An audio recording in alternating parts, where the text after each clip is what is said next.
Well, hello everyone. Good morning, or it's like whatever time you're like joining us, depending on your time zone.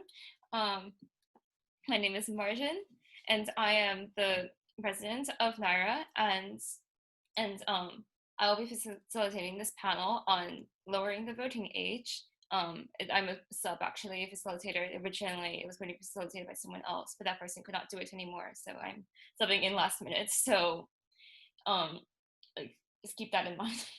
All right, so today we have some really cool panelists with us, um, and and yeah, like I guess like first like could like maybe go around just like introduce yourselves, like your name, pronouns, your age, like what do you do, and especially like what do you do in relation to like the voting age or like youth rights or like advocating for young people.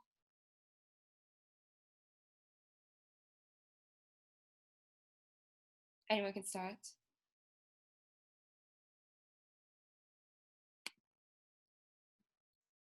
I'll start.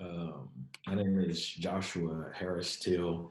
I use he, him, his pronouns. I am the national president of the Young Democrats of America, and I'm 30 years old, so I'm a little over the age of 16. But we actually recently had a platform discussion of our national committee where we collectively agreed as an organization that the voting age should be lowered. And so we've not only been implementing that into our platform and our speaking points, but that is the reason I'm here with you all today.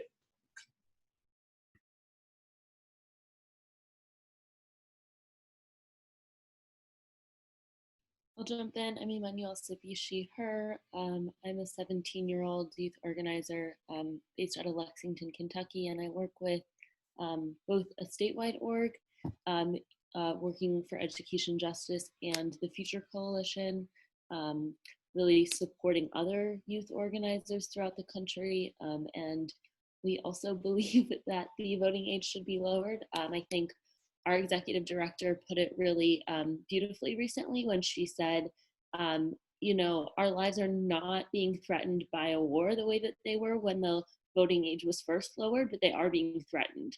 They're being threatened by climate change, they're being threatened by racial injustice, and a myriad of other issues. And so to perpetuate ageism in this way is not appropriate. And so I'm excited to be here with all of you, and thanks so much for having me.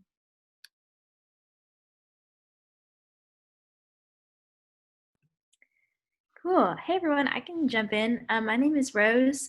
I use she, her pronouns. I'm 21 years old, and I am currently working in the Sunrise Movement, and I help coordinate a team that is basically helping young people get involved with their local and state level elections, and giving people like the skills and the resources they need to do that. And I think, yeah, it has a pretty big intersection with the voting age and youth rights, because we're really like helping young people right now who like can't vote in a lot of the circumstances, and like giving them a voice through being able to do like other types of electoral work and getting the word out. But while this is still effective, it still would be just so much easier for young people to actually push for the change that they're capable of if they were able to themselves vote. So yeah, really important to us in this program. Hi, I'm John Wall. I'm a professor at Rutgers University in political philosophy and childhood studies. I've been arguing for about a decade now that there should be no voting age at all. I have a book coming out next year making that claim. I also argue for a proxy claim vote, which means that everyone should get a proxy vote at birth and they can claim it at whatever time or age they want. And adults also can have a proxy vote if they're senile or something like that.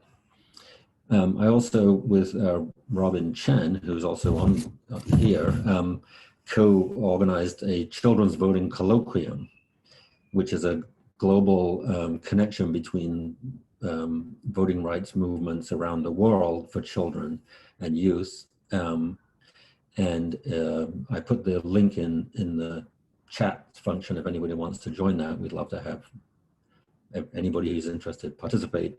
We're meeting about monthly to figure out a good strategy for eliminating the voting age worldwide and in the US.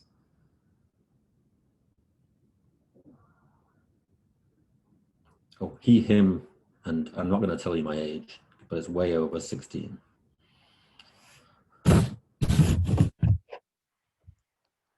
Just a note right now, originally we were going to have Tay Anderson on our panel, and Tay cannot join us anymore because of a family emergency. However, just like coincidentally, we also have another panelist joining us, and they will introduce themselves now.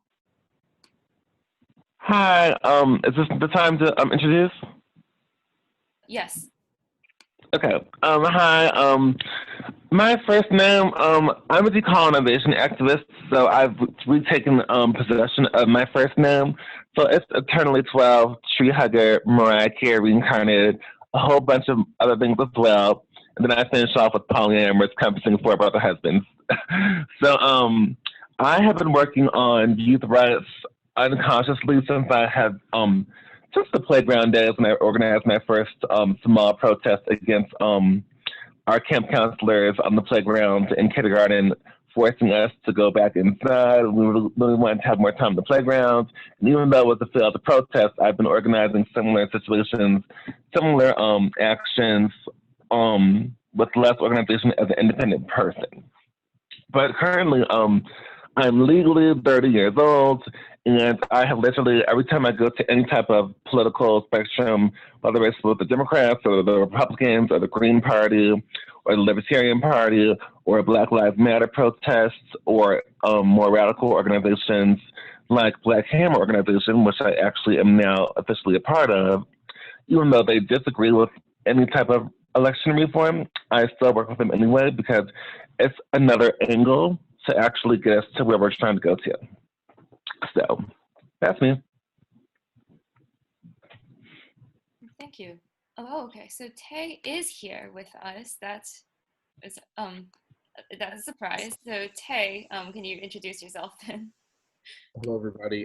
Director Tay Anderson from the Denver Public Schools Board of Education, youngest African-American elected in Colorado history, and currently ending my first year in office. So grateful to be here. Yes, thank you. Thank you all for introducing yourselves, and really glad that you all are here. Yes, for a variety of different experiences, different perspectives, and we should have a very lively conversation. So first off, I just want to start with just like a basic question, like why lower the voting age? Like isn't 18 already a good time to begin to vote? Anyone can jump in. Yeah, so I would say that at least in Colorado, we have begun work in our legislature to reduce the voting age to 16 for school board elections. We strongly believe that young people should have a say in who their school board members are as we are making their policy. This has been an effort I've been working on for 5 years now or more. It started out of a conversation with the mayor of Denver where we asked him, hey, will you sign an executive order to put this forward so that young people can vote in school board elections? He said, no, I wouldn't trust my own daughter to vote at 16 years old. And so we believe that young people have the right and the say-so of what is going to be in their political system, especially when it comes to the school board. And so one of my first 3 resolutions, the Denver School Board passed a resolution to endorse the measure for 16-year-olds to vote in our school board elections, because we believe young people have a say in today's society, especially when it comes to electing leaders that are making policy that directly affect them.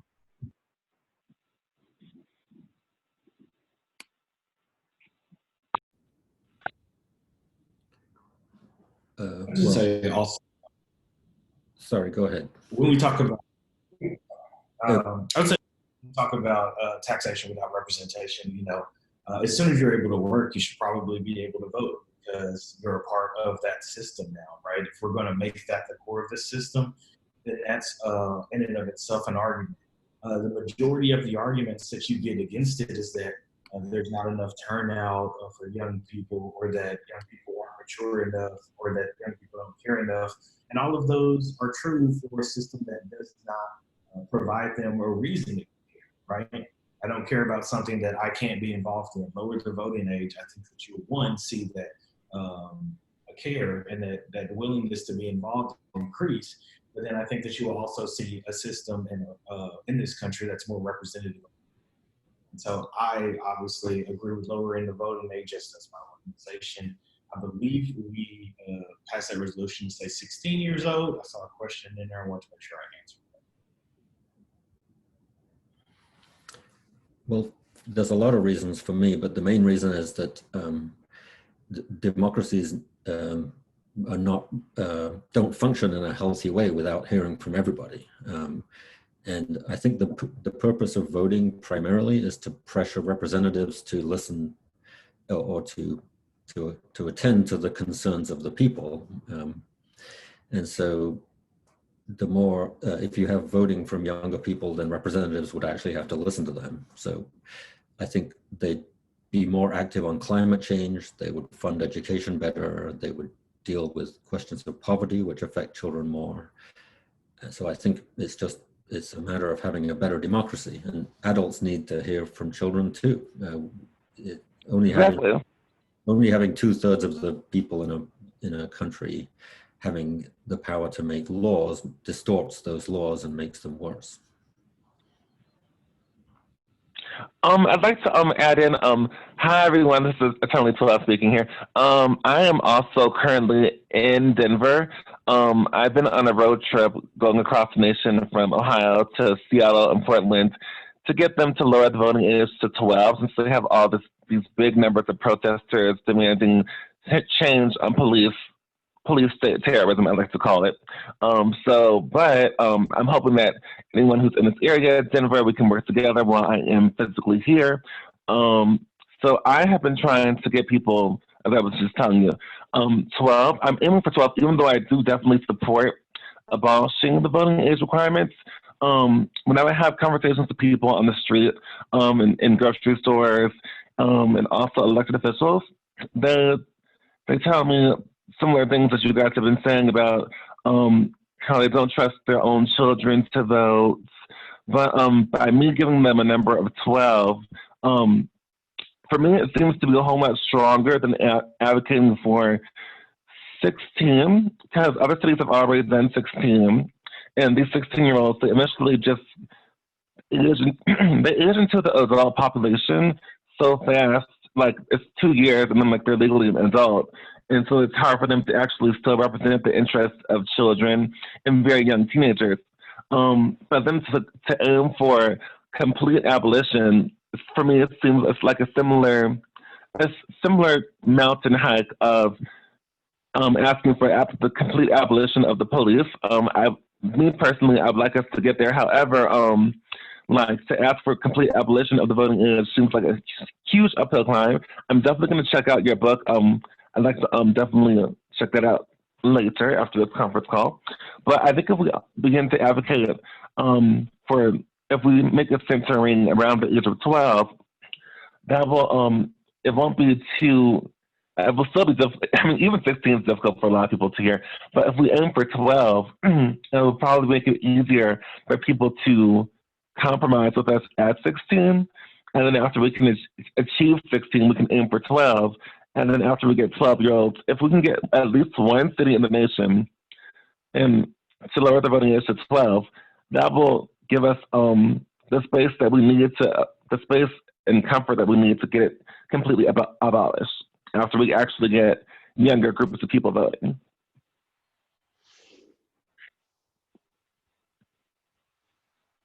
Oh, that's all I have to say on that.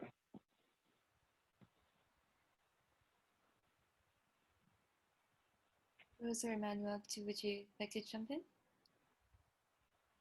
I think for me, it comes back to the issues. Tay was speaking really powerfully to this when it comes to education. I think it extends far beyond that, whether it's climate policy, gun violence prevention, or perpetuating racial and economic injustice. I think that the laws are affecting us, even when we're not the primary stakeholders as we are with education. And I think there's kind of a misnomered understanding of youth activism that talks about kind of like fighting for our future, and in a lot of ways we're also fighting for our present.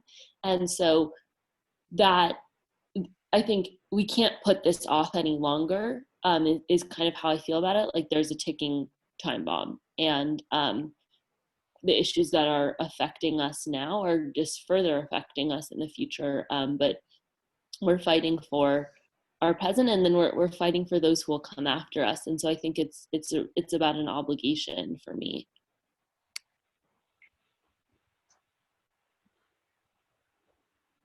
And what city are you based in again? I'm in Lexington, Kentucky. Oh, Kentucky, okay. Cool. Yeah. I mean, for me, I think it's just, we can't, like any other kind of representation, you can't really expect people to do anything on your behalf. Like, especially just with like laws and with so many people trying to get their interests like prioritized. We can't expect adults to be prioritizing the needs of youth and young people when they're not like given a seat at the table, when they're not given votes. So I just think that like it's basically just it's just not going to be a system that works if like young people can't vote. Like their futures, their lives now, they're not going to be prioritized. So it's just really important to allow them to have that voice. Thank you. I'm hearing some themes here that like there, as like Rose, you said, and other people have said that like like young people are like caring for like fighting for their futures and their present, as Emanuelle said, and that like other like young people just need to have their voice be heard because of they're being impacted, especially impacted by certain issues. It's I'm hearing that there's some like a variation like approach to lowering the voting age or to like thinking about the voting age in general. Because I know I've heard of like like people talking like some people who like just want the voting age to be lowered to 16, and some people wanting it to just be they wanted it to be like abolished or like then there's like the mention of proxies.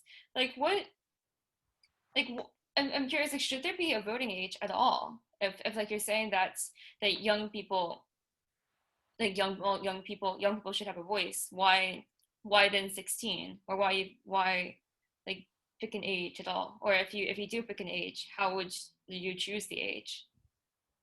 Yeah, I would say, at least in Colorado, as much as I would love to say abolish the voting age entirely, it's just not realistic in our state. Our legislators have killed the 16-year-old voting in school board elections proposal twice now. And so we've consistently brought it back up every year and tried to gain more momentum and sponsorship. But with the current legislature that we currently have, they will not put it towards the vote of the people. We even had, I would even say, a testament, because running for office in Colorado is very restrictive as well. You can only be 18 for state board and school board, and you got to be 25 for almost everything virtually else. So when we are talking about changing this system, it also needs to be changing those who are making this system. And until we can actually truly bring down that age for even running for office, I think that we're not going to get folks to agree to bringing it down past 16 years old, at least in the state of Colorado, where we're already battling that. And then we already killed a proposal for young people to run for office 2 years ago on our ballot, and it was lost by a pretty swift margin, like a 60-30, 60-40. And so those are things that we have to, at least in this state, figure out. But we're working on it. We have a couple legislators that are signing on to this cause every single day. But it's really going to be pushing for this 16-year-old first, and then we can figure out what we can model for other branches of government, because school board is just the start.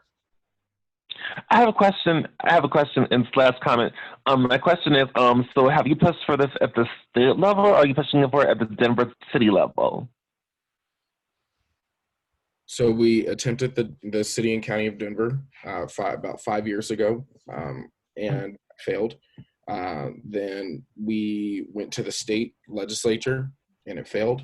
And then we came back to the state legislature, and it is COVID kind of derailed it. And so in the next session, it'll be heard again, but it still is struggling to gain support because folks do not believe that young folks should have access to the ballot box at 16 years old. They believe that you must be 18, and that's Republicans and Democrats that are pushing that connotation. And so right now it's just not realistic for us to say abolish the voting age, at least in Colorado. Well, have you tried, because I literally have been carrying my lower the voting age to 12 signs at Seattle protest, Portland, and also Ohio protest. Have you tried joining and physically attending any Black Lives Matter protests in Denver, and then also speaking to the crowds about lowering the voting age? Yeah, I'm actually one of the Black Lives Matter activists here in Denver. And okay. I'm actually in town. I'm actually in town till Wednesday, so I came here to actually organize the people who are in town, and so I have my megaphone. So if I find anybody, I'm just going to find the closest big high traffic area and begin to shout out my message about love voting age to 12. Great, welcome to Colorado. But I want to thank you. Let other folks be able to answer this too. So I'm hearing from Tay that like you're saying it's a pragmatic issue. I'm wondering, is there anyone here who like just doesn't believe that like wants the lowering to like stop at 16 or like at a certain age? Well, I would say that when you look at the history of voting in the country, when we were founded, only 6% of the country could vote, which was landowning white men above 21. In the 1860s, eventually all men got the right to vote over 21, although that was obviously problematic. And it was only in 1920 that all women got the right to vote, and only in 1971, which is within my lifetime, that anybody over 18 to 21 got the right to vote. So there are 22 countries in the world that have national voting ages of 16. I just think it's obviously a difficult struggle. It's a culture change. It's a little bit like the same-sex marriage change, which was, difficult and rapid. And in the 90s, I remember having these same conversations, oh, that'll never change. Nobody will ever buy that.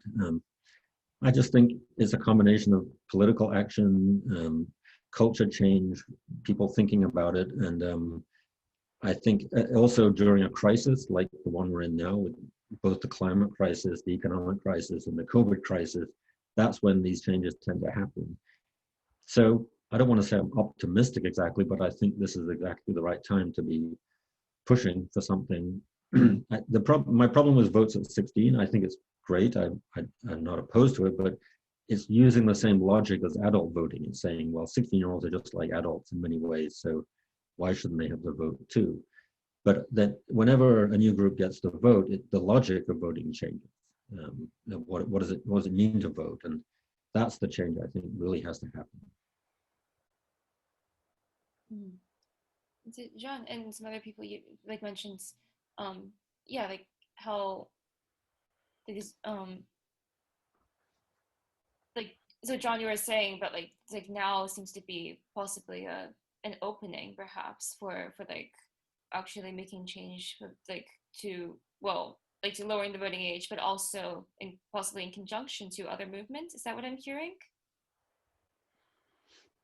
Yeah, when you see 15-year-old Greta Thunberg starting the most powerful global movement there's ever been, it becomes harder to argue that 15-year-olds shouldn't have the vote.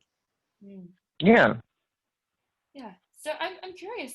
We have two people on the panel who are like very involved with climate justice in particular, Emanuelle and Rose.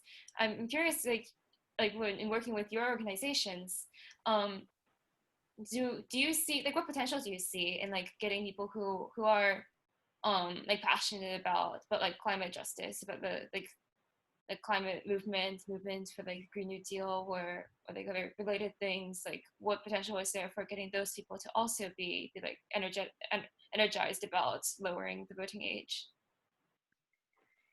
Yeah, I mean, I think, a lot of what we're doing, at least like with the program I'm working with, is we're getting young people to like try to organize their communities, their networks to vote. And a lot of times it's like, okay, make a list of like everyone over 18 that or like everyone who's an adult that And, we got some like 14, 15-year-old organizers who are like, okay, like I'm gonna try to do this. I'm gonna like go talk to my parents' friends, but really it's just like much more difficult because we could be organizing our classmates, we could be organizing our schools, we could be organizing our friend groups, but that's just not happening right now with voting because there's just like a restriction on who can do that. So I just think it would have a massive impact on like the social movements in the U.S. Because there's so many young people who just don't have that ability right now. And, we get thousands of young people out in the streets to participate in climate strikes, but we can't get those same folks out to vote because they're not allowed to.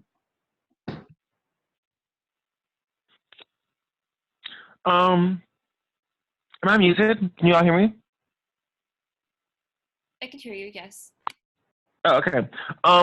So with the thing about not being allowed, that is a curious question. So literally, a lot of these protests that a lot of people are participating in, and the history of protests is that that protesting and often in many capacities is also not allowed. So so literally, I highly suggest, as an activist myself, even though I am legally able to vote, I highly suggest that teenagers, specifically the ones who are not 18, to begin to show up to, I'm granted with the coronavirus, a lot of in-person voting is no longer happening. But if this was not coronavirus season and if there was actually in-person voting, I would highly suggest having protests at these voting booths demanding the right to vote, to actually offer an in-person physical body presentation / demonstration that can't be so easily ignored. Because, I mean, sometimes our protests, they happen on the sides of streets or sidewalks, and car drivers pass us by easily or comfortably, or sometimes we're protesting actually in the roads and we're actually blocking traffic, but that's only so limited, and it's not exactly directly next to the voting booth. But it's just, all options must be on the table for as we continue to go forward to try to get the voting age lowered, especially when we have solidarity with the other movements that are also trying to transform our system.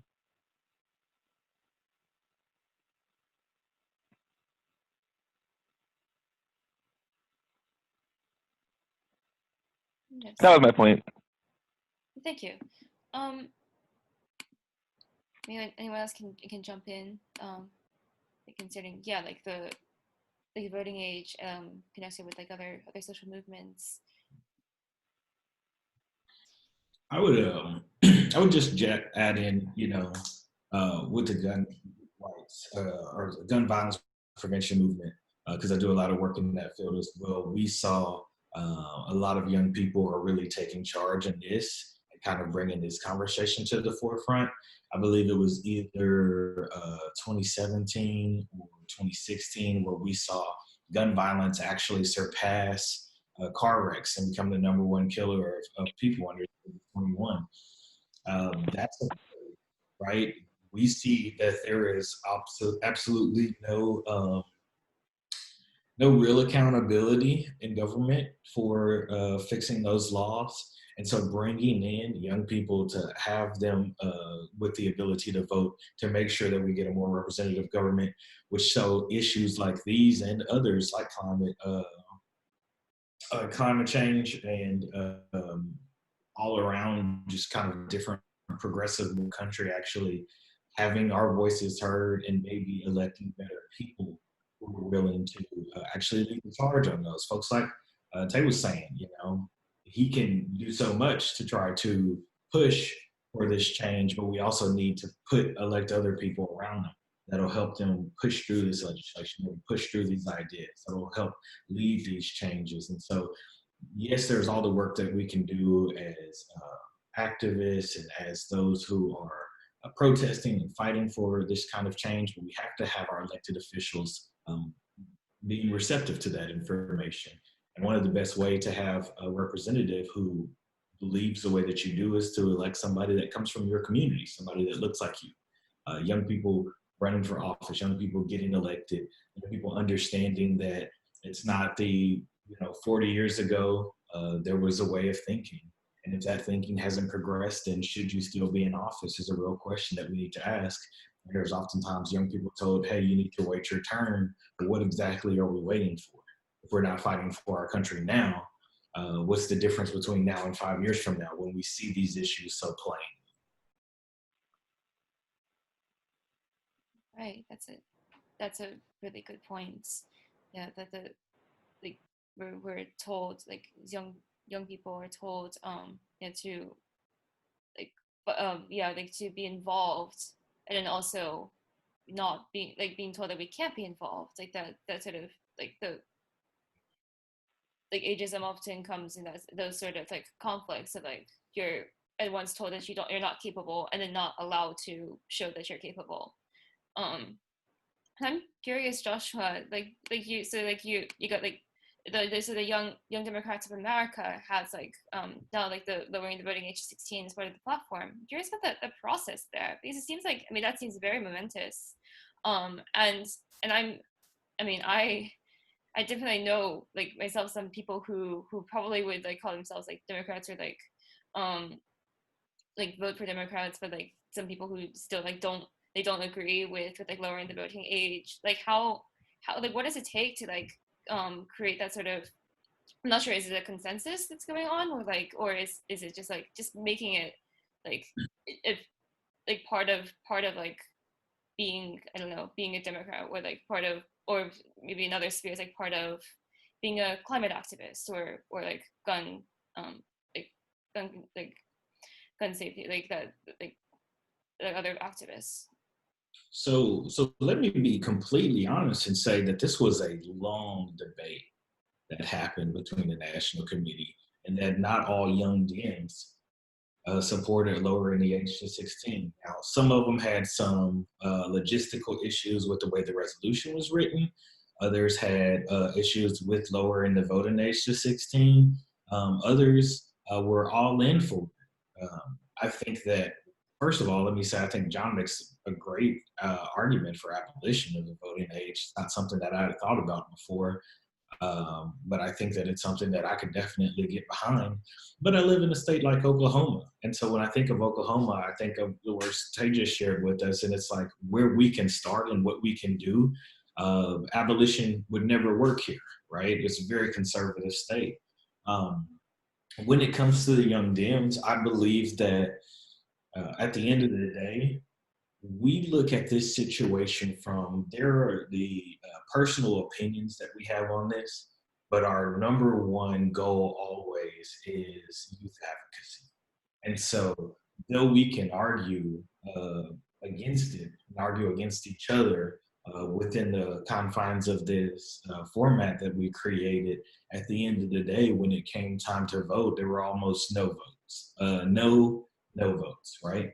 I think it was overwhelming, probably over 90, 95% of the organization supported it, because at the end of the day, when we talk about the specific message that we need to lower the voting age, that we need to get more young people involved, then that's what we have to do, right? And so that's what we have to support. We can't really go against that. But when we think about, the different issues and concerns that people have, they're valid, right? The parents influencing their children, I think that that's something that's going to happen. They're going to say, hey, this is the way you vote. Now, my counter argument to that is that if they force them to vote the way that they want them to vote for a number of years, then what they have undoubtedly done was creating them an understanding of how important their vote is. So when they leave their parents' home, they're able to continue to do that voting. I tell people all the time, if you think your vote doesn't count, then you were indoctrinated to think that way. And so if we turn around and we start indoctrinating young people to believe that their vote is extremely valuable, so valuable that their parents are involving them in the decision and telling them who they want them to vote for and getting that culture started, then we can see a country that's starting to revalue the vote more now than ever. And I think that's why there's so much pushback against it, right? They don't want young people voting. They don't want us engaged and involved. They don't want us taken to the streets. They don't want us on the front lines. They don't want us at the forefront of every single one of these advocacy ideas, because we are forcing this country to be better. And the only thing that we're missing, more so than anything, is the ability to vote and have that stronger connection with our government for those people under the age of 18. So that's my opinion. That's my organization's opinion. You know, not everybody, like I said, agrees with lowering the voting age, but when it came time to vote, the organization overwhelmingly supported this issue, because we have to support young people. We have to support youth advocacy. And we have to support the right to vote. Mm-hmm. And Joshua, you bring up a good point about, but like, yeah, like being indoctrinated that like your vote doesn't count, and that like just being told that like your participation in politics or in like in like social change, like it doesn't make a difference. Like it takes a sort of like internal revolution there to like build like the social movement. Emanuelle, if you're comfortable, like I have a question for you. Is being like you're 17, so like you're not yet able to vote. I'm curious, like knowing like other people about your age and like interacting with them. Like what are your thoughts on like what it would take to like have that sort of like internal revolution? Like what how do we go about like having young people like realize like, no, my voice does matter and I should be able to vote? I think our schools are a really central piece of that. And I've worked on education justice work for many years. I think that particularly for those of us who don't necessarily fit into the dominant cultures or identities that dominate our communities and our schools, when you don't belong and your kind of self is being suppressed, your creativity is being suppressed, it makes it really challenging to feel connected. And so I think we have to strengthen the connection between our schools and our communities. And I also think that America, right, is founded on this very like individual approach to democracy. And I think it's really powerful in movement spaces when we move away from that and we move towards a collective obligation to each other and to the planet. And I think if we can talk about our voice mattering, that kind of power being in a collective rather than an individual sense is really ideal in my mind, because then there's not only accountability to an issue or to trying to get elected officials to hold us accountable, but an accountability to each other as fellow citizens. Yeah, I like that. Me too. What you're saying, that yeah, like shifting the focus from the individual to the collective, because even like I have a personal interest in mathematics, and like the way that like mathematicians justify like why like voting is important, like because yeah, if you focus on the individual vote, it doesn't look like it's important, but it's a collective movement that like makes it like, yeah, that's you're calling for change together, like all together, the collective movement, and voting is one part of that. Yeah, so so yeah, it's just like voting is like one part of like participating in politics and like and in like in your communities making social change. Like how, you know, this is for anyone to like answer, like how do we like take action to like increase young people's involvement in like politics and like in social change, and like whatever ways, like, I mean, including voting and including other ways.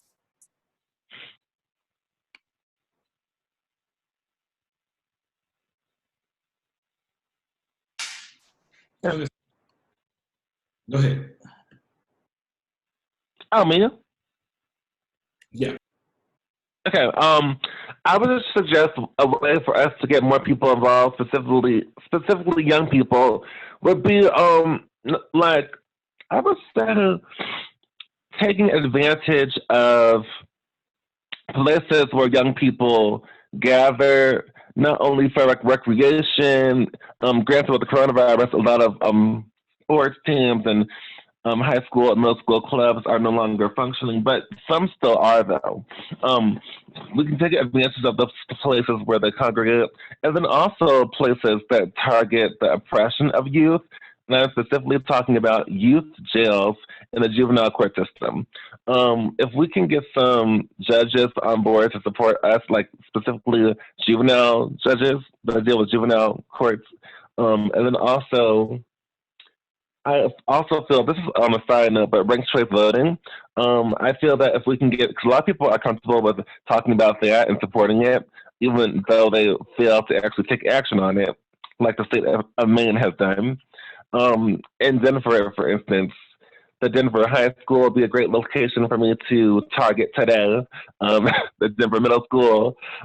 Even though with coronavirus shutting it down, and also the playgrounds and in general, grocery stores, babysitters, child care services, child support agencies, foster care services, like job and family services, services that deal with adoption and foster care. Because a lot of youth that are in foster care are definitely some youth who definitely feel like they have the least voice amongst, compared to other youth who are in stable homes, because a lot of people in foster care are constantly from home to home, and so they don't really have a stability to allow them. I'm speaking from my own experience, to actually have more of a solid place where they feel like they actually have control over their life in any way, shape, or form, when they're constantly being shipped around from foster home, or dealing with adoptive parents who pretend like they care just to get the money that the state might give them for a tax refund or similar situations. So that's my suggestion on that. Going to these places where youth are, that are targeted for youth. And then letting these youth know that the youth that we see in these places, whether it be the juvenile court system or the court system in general, or the child support agencies, or the middle schools, the high schools, and the games, the sports games, and the plays that they present for the public to come watch, and actually engaging with their parents, as well as the teenagers and the children, and letting them know, yes, I am introducing ourselves as youth rights advocates who are advocating to lower the voting age to 12, instead of starting off with our name, letting them know that we're here to lower the voting age. That's our name. Before we even get to our actual name.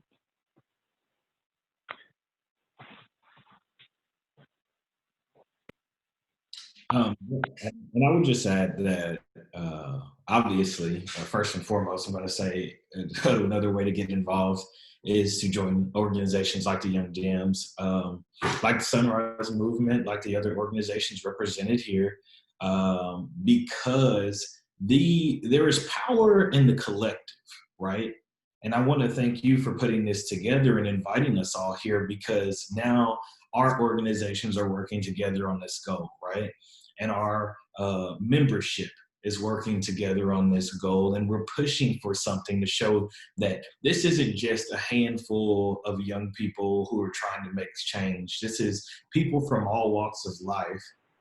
John, and we include you as the only person I think older than me on the call. These are people from all walks of life with all different perspectives, saying that this is something that we want to do. So where do we go from here, right? Well, it's having those conversations with your elected officials. It's being at the protests, like they were mentioning. It's making sure that you're in locations like schools, classrooms, college, universities, to let young people know there is power in your voice, right? And there's not just power in your voice, but there's even more power in the collective voice of all of us coming together. So yes, we want to make sure that we're 100% in on this issue, but make sure that you're also 100% in on these other issues. And while you're advocating for lowering the voting age, you're also advocating for climate justice. You're also advocating for gun violence prevention within these circles, for people to do the work that they're doing in these spaces, but also cross over. A lot of people are like, don't believe that we can chew and chew gum and walk at the same time, but we can. And what I am always so inspired by is I didn't really get involved in politics until I was 21 years old. And to be on calls with people who are 17 years old who know just as much about any of these topics as I do is inspirational, right? I had this late start, and I'm now the leader of one of the largest partisan youth organizations in the country. How much further will people who started years and years before me go if they're given the opportunity to be involved? So that's what it's about. It's about talking to your friends, your loved ones, your family, and letting them know politics is something that involves you. And whether you have the right to vote now or you don't, we want you to be involved in the process, because that advocacy is the beginning of the change, right? And you don't have to have, there's no age restrictions on advocacy. So I'm excited. I think that's how you do it. I hope that you're talking to all of your friends. I hope that all of the people who are watching this are inspired by the folks on this call as much as I am. And I hope that we're all doing the work to make sure that we're not only lowering the voting age, but that we're really, truly working on getting more people involved and engaged in the process, whether that age is lower in their area or not.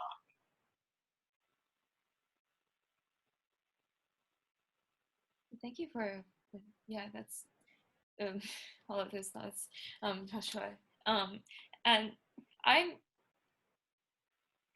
I have a question now that, like, because so we know that like voter suppression is an issue in general. I'm curious, like, so like if like the voting age were lower, it's like, would there be like problems with voter suppression of young people, and perhaps especially of like young people of like particular perhaps more marginalized populations, communities? Like how do we prevent that? Like how do we fight against that?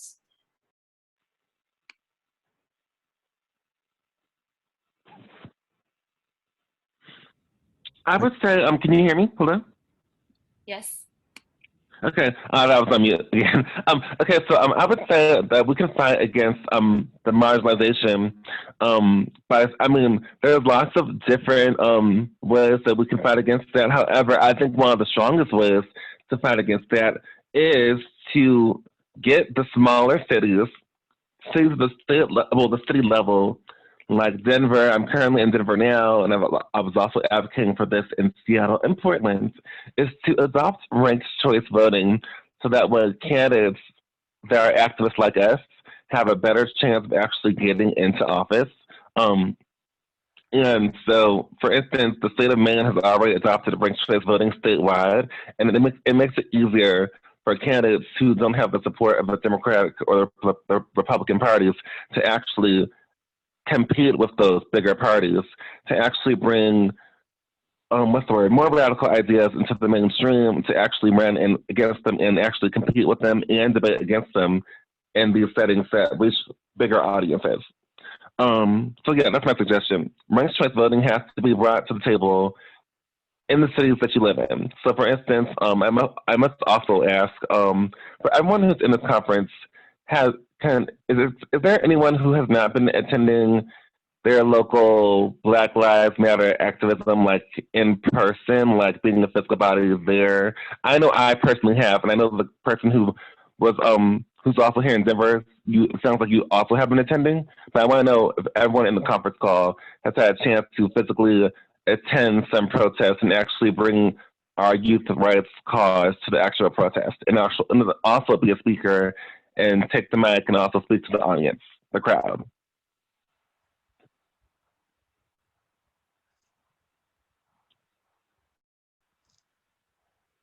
Did you guys hear my question?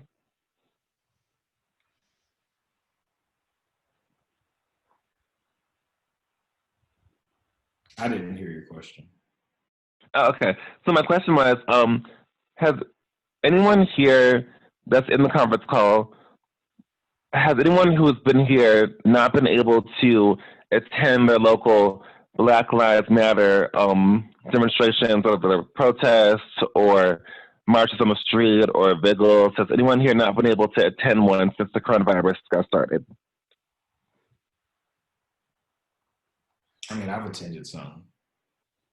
And then my follow, and in that question, my question also was, at that, for those who have not been able to attend, what's been holding you up from being able to attend, if you haven't been able to attend?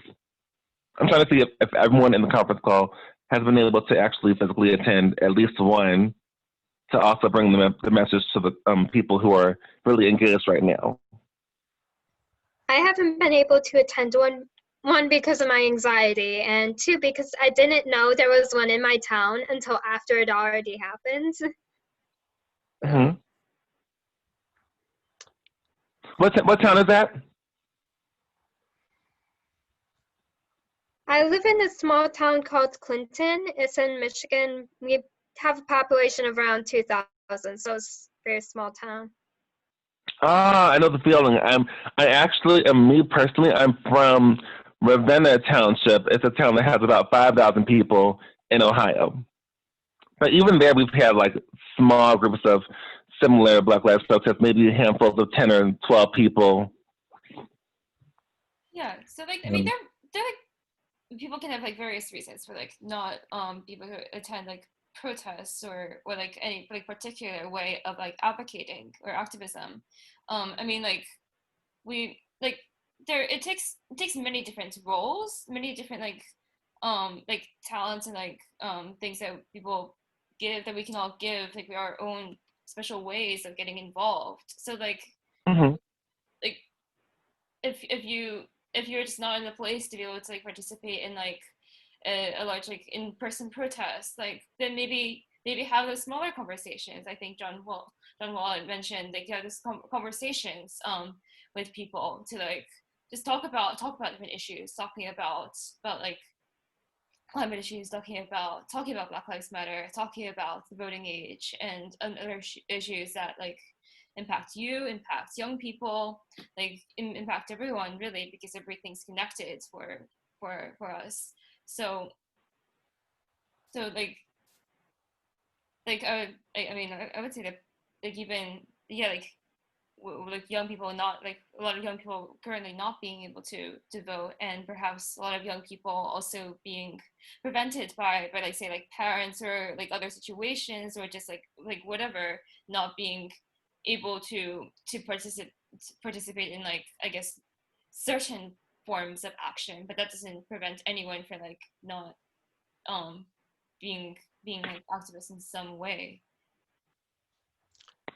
I would just jump in and say, I think I totally agree. There's many different ways to be involved. There's online organization, but I do agree with Joshua that the grassroots visibility of young people or anybody as pressing for a kind of expansion of the voting age is the key. But there's got to be lots of other dimensions, and I think when you look at how other groups got the vote, one thing we haven't talked about is